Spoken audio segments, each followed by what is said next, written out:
Ķēniņš! Vārti! Pēc rikošeta. 1-0. Ronalds Ķēniņš. Piespiedās saviem vārtiem itāliešu un pēdējās minūtēs ļoti liels jau pārsvars. Tiešām nepamet sajūta, ka Itālijas komanda gaida, kad beigsies pirmā trešdaļa. Priekš viņiem pietiekami labvēlīga.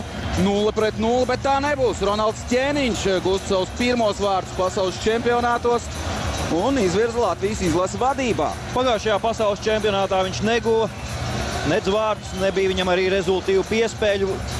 Spēlē pret Vāciju, bija pelnījis gūt vārtus, bet šis vārtu gūms mums ir svarīgāks. Šī bija piespēle, redzējām, viens pats atradās Narmans Bērziņš pie tālā vārtu staba un rezultāts neatspēlēt atpakaļ.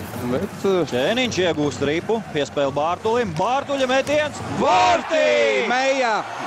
2-0, Meija un atkal. Trešā maiņa taisa šodien mūsu komandas rezultātu 2-0, trešdaļas 5. minūtē. Ķēniņam rezultatīvu piespēli, vajadzētu ieskaitīt vismaz rezultatīvu piespēli un rezultatīvu piespēli arī Bārtulim. Gins Meija gūst savus pirmos vārtus. Šajā čempionātā skatāmies vēlreiz Ķēniņš, Bārtuls un Gins Meija tukšos vārtos 2-0. Tikai otrais metiens pa vārtiem šajā trešdaļā Latvijas izlases izpildījumā nospēlēts 4 minūtes un 14 sekundes un jau 2-0. Krietni patīk. Bārtuls. Metiens vārtī! 3-0. Bārtuls ar metienu no zilās līnijas. Panāk rezultātu jau 3-0 mūsu komandas labā. Trešo reizi pārspēts itāļu kliešu vārtsargs Bellissimo. Labs metiens padevās Bārtulim. Šajā turnīrā 1+2 mums rāda, tūdaļi pateikšu, kā tas ir. Jā, Oskaram Bārtulim bija viena rezultīva piespēle pirms šī mača, un šajā spēlē jau 1+1. Labs metiens un ripa vārta augšējā stūrī. Nekādu izredžu.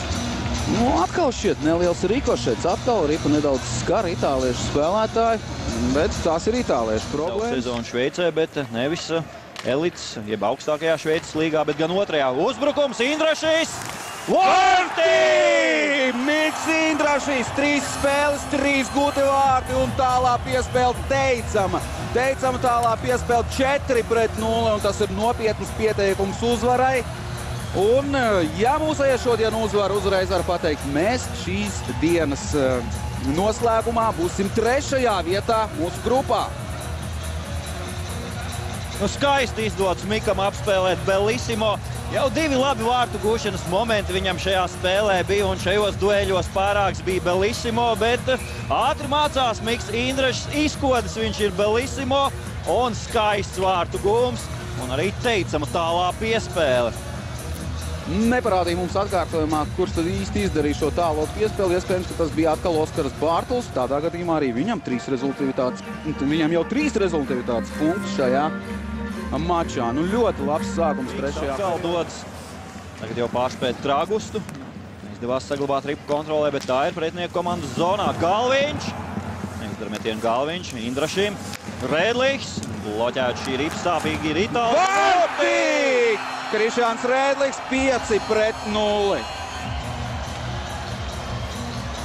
Krišjāns Rēdlīgs gūst to vārtus un skatīsimies, kam rezultīvs piespēles.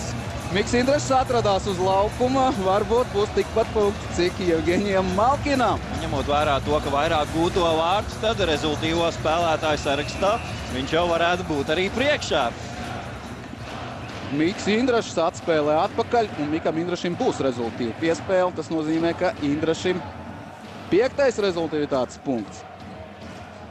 Un teicams arī Krišjāņa Rēdlika metiens.